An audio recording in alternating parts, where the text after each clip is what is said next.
ચાલો વિદ્યાર્થી મિત્રો, ધોરણ 8 હિન્દી એમાં પાઠ 2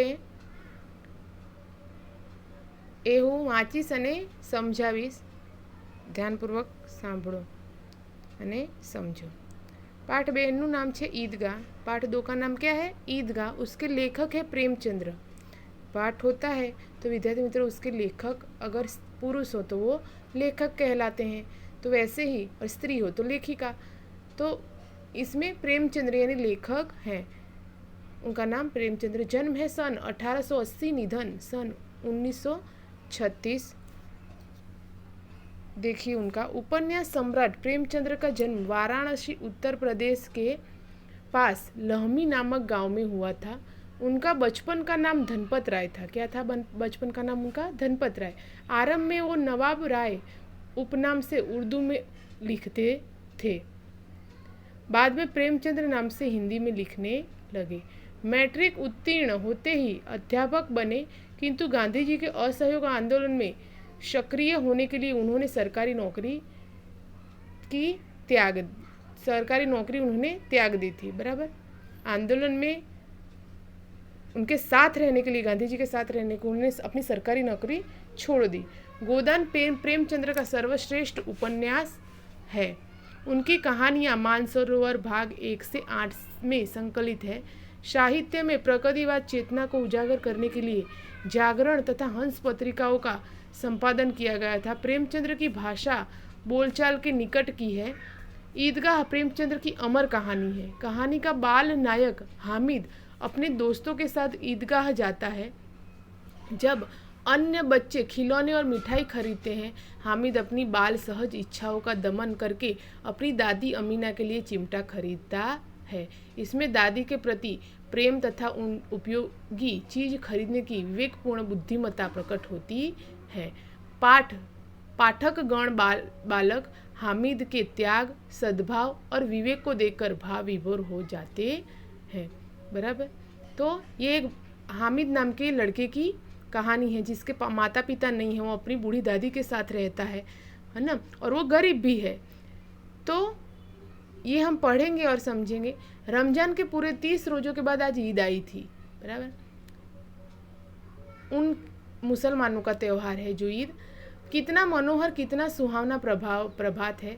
आज का सूर्य देखो कितना प्यारा, कितना शीतल है, मानो संसार को ईद की बधाई दे रहा है. गांव में कितनी हलचल है.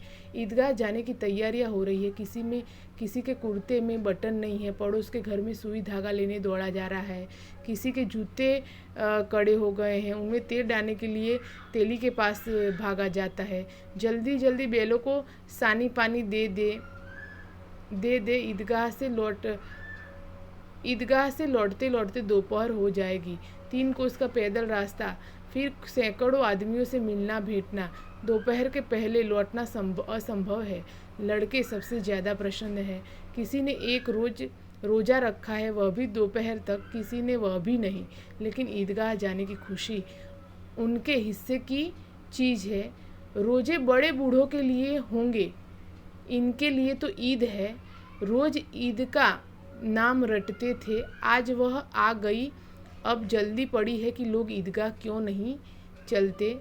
उनकी अपनी जेबों में तो कुबेर का धन भरा हुआ है. बार बार जेब में से अपना खजाना निकाल कर गिनते हैं और खुश होकर फिर रख देते हैं. मनसूद गिनता है 1 2 10 11 12. उसके पास 12 पैसे हैं. मोहसिन के पास 1 2 8 9 15 पैसे हैं. इन्हीं अगणित पैसों से अगिनत चीज़ें लाएंगे. खिलौना, मिठाइयाँ, गेंद और जाने क्या क्या. और सबसे ज़्यादा प्रसन्न है हामिद. गरीब सूरत दुबला पतला लड़का जिसका बाप गत वर्ष हैजे की भेंट हो गया.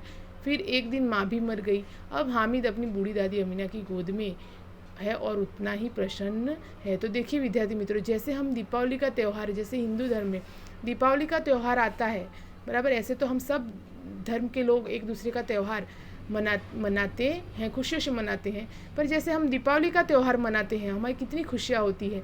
तो वैसे ही ये हामिद, बराबर, मुसलमान धर्म में जैसे वो ईद मनाई जाती है, तो वैसे ही वो लोग भी इतने ही खुश हैं, क्योंकि उसमें नए नए कपड़े पहनने को मिलते। बच्चे तो और खुश है, बूढ़े जवान सब खुश है, पर बच्चे और खुश हैं क्योंकि उसमें नए नए कपड़े पहनने को मिलते हैं, बराबर। मेले जहाँ वो लोग जैसे कि ईदगाह तरफ पर जाएंगे तो वहाँ मेला भी लगा होगा, वहाँ मिठाइयाँ खिलौने ये सब लगा होगा। तो हामिद के दोस्त हैं, है ना, वो भी हामिद के दोस्त भी अपनी अपनी तैयारियों में लगे हैं, जिनका नाम है महमूद, बराबर, मोहसिन, ये सब हामिद के दोनों, इन्होंने अपनी अपनी तैयारियाँ जैसे कि कर ली है, पैसे लेकर उनको क्या खरीदना है क्या नहीं, वो सब वो अपने दिमाग में लेकर बैठे हैं, जैसे कि वो जावे और वहाँ वो खरीदी करे, और वह उनको एक दूसरे से मिलने की भी खुशी है।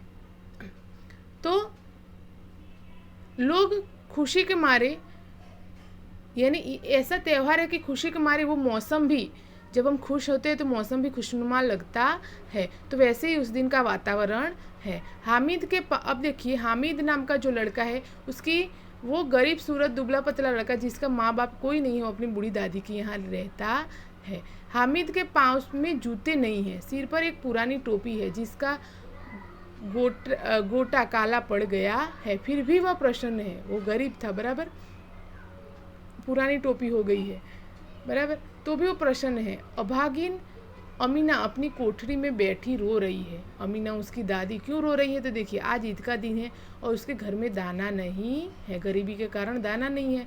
इस अंधकार और निराश में वह डूबी जा रही है। किसने बुलाया था इस निगोड़ी ईद को, बराबर, उसको अब पछतावा, हामिद नहीं समझ, वो बच्चा है तो वो नहीं ये सब जानेगा, पर उसकी दादी तो उम्र लायक है, वो पूरी परिस्थितियों से वाकिफ है, पर गरीबी के कारण वो अब ऐसा सोच रही है कि इस ईद को किसने बुलाया था, यानी कि इतने ईद में, ईद अगर नहीं वो अपने बच्चे को ही हामिद को अगर पैसे नहीं देगी, उसको नहीं कुछ खरीदेगी, तो उसके मन में दुख होगा, तो वो अपने यानी कि ऐसे ही बैठकर अपने कर्म पर अपनी गरीबी पर रो रही है और निराश हो रही है। अमीना का दिल कचोट रहा है। गांव में बच्चे अपने अपने बाप के साथ जा रहे हैं। हामिद का बाप अमीना के सिवाय और कौन है, बराबर, सब बच्चे अपने अपने पापा के साथ जा रहे थे मेले में, पर अमीना कहती है कि हामिद का यानी कि उनके अलावा कौन है और उसे कैसे अकेले जाने दे। वो अकेले जाने देने पर भी उनको, यानी वो सोच में पड़ गई, उस भीड़ भाड़ में बच्चा कहीं खो गया तो क्या होगा। नहीं, अमीना उसे यो न जाने देगी। नन्ही सी जान 3 कोस चलेगा कैसे, बराबर, दूर भी था तो वो सोच रही है कि ये कैसे चलेगा 3 कोस, पैरों में छाले पड़ जाएंगे, जूते भी तो नहीं हैं, बराबर, उसके पास जूते भी नहीं थे। कुल 2 आने पैसे बच रहे हैं, 3 पैसे हामिद की जेब में, 5 अमीना के बटुए में। पैसे कितने बचे हैं, 2 आने, 2 आने पैसे बचे हैं, जिसमें 3 पैसे हामिद को अमीना ने दिए और बाकी के 5 पैसे अपने पास अपने बटुए यानी पॉकेट में रखे। यही तो बिसात है और ईद का त्योहार, अल्लाह ही बेड़ा पार लगाए, बराबर। अब उसने अमीना ने, हामिद की दादी ने सब किस पर, अल्लाह पर यानी भगवान पर छोड़ दिया। हामिद भीतर जाकर दादी से कहता है, तुम डरना नहीं अम्मा, मैं सबसे पहले आऊँगा। देखिए हामिद, दादी जा नहीं सकती बूढ़ी होने के कारण, पर हामिद अपने दोस्तों के लिए जाने के लिए तैयार है, दोस्तों के साथ, तो वो अपनी दादी को सांत्वना देता है कि तुम डरना नहीं अम्मा, मैं सबसे पहले आऊँगा। गाँव में मेला चला और बच्चों के साथ हामिद भी जा रहा था। अभी दौड़कर आएगा निकल जाता, कभी दौड़कर आगे निकल जाता, फिर किसी पेड़ के नीचे खड़े होकर साथ वालों का इंतजार करता। खुश है और खुशी के मारे बच्चों को, हमें भी तो ऐसा होता है विद्यार्थी में, खुशी के मारे कोई काम अगर ऐसा हो तो हम वो जल्दी जल्दी करते हैं, बराबर। तो वैसे ही हामिद भी फटाफट चल रहा था, फिर किसी पेड़ के नीचे खड़े हो जा रहा था, कभी आगे निकल जा रहा था, बराबर, साथ वालों का इंतजार। हामिद के पैरों में तो जैसे पर लग गए हैं, वह कभी थक सकता था। बड़ी बड़ी इमारतें आने लगी, यह अदालत है, यह कॉलेज है, रास्ते में ये सब है। देखिए जब वो जा रहे हैं ईदगाह ना, तो रास्ते में अदालत, कॉलेज, कला घर, बराबर। आगे चलने पर हलवाइयों की दुकानें शुरू हुई। आज खूब सजी हुई थी, बराबर। आज ईद थी तो सब दुकानें भी सजी हुई थी। इतनी मिठाइयाँ कौन खाता है, देखो ना, एक दुकानदार पर मनो होगी। सहसा ईदगाह नजर आई। इमली के घने वृक्ष की छाया है, नीचे पक्का फर्श है, उस पर जाजिम बिछी हुई है। रोजेदारों की पंक्ति एक के पीछे एक न जाने कहाँ तक चली गई है। वो लोग लाइन में कतार में खड़े रह के नमाज पढ़ते हैं। तो ये यानी एक के पीछे एक सब खड़े हैं और हामिद ये सब देखता है, तो वो हमको ऐसे बतला रहे हैं कि इमली के घने वृक्ष की छाया में, और नीचे कैसा पक्का फर्श है और उस पर जाजिम बिछी हुई है। यहाँ कोई धन और पद नहीं है, बराबर। यहाँ पे कोई अमीर या गरीब नहीं है, कोई छोटी जाति बड़ी जाति का नहीं है, यहाँ पे सब समान हो जाते हैं। इन ग्रामीणों ने भी वजू किया और पिछली पंक्ति में खड़े हो गए। जो ये हामिद के संग जो उनके गांव के थे वो भी वजू किए और उनके पीछे वाली कतार में खड़े हो गए। कितना सुंदर संचालन है, कितनी सुंदर व्यवस्था। हजारों सिर एक साथ सिजदे में झुक जाते हैं, फिर सब एक साथ खड़े हो जाते हैं, मानो भातृत्व का एक सूत्र समस्त आत्माओं को एक कड़ी में पिरोए हुए है, बराबर। वो एक भाईचारे जैसा वो महसूस होता है। हजारों लोग साथ में मिलकर जब प्रार्थना करते हैं तो वो दृश्य ही अद्भुत होता है। नमाज खत्म हो गई, लोग आपस में गले मिल रहे हैं। अब मिठाइयाँ और खिलौनों की दुकानों पर धावा होता है, बराबर। लोग नमाज जब ख़त्म हो गई तो आपस में गले मिले और अब मिठाई और खिलौने की दुकानों पर बच्चे, बराबर, उस पर यानी खरीदने के लिए दौड़ते हैं। ग्रामीणों का यह दल इस विषय में बालकों से कम उत्साहित नहीं है। बालक तो बालक, पर ग्रामीण के लोग भी ये खिलौने और मिठाइयाँ खरीदने में आगे हैं। विद्यार्थी मित्र, आगे का अगली वीडियो में।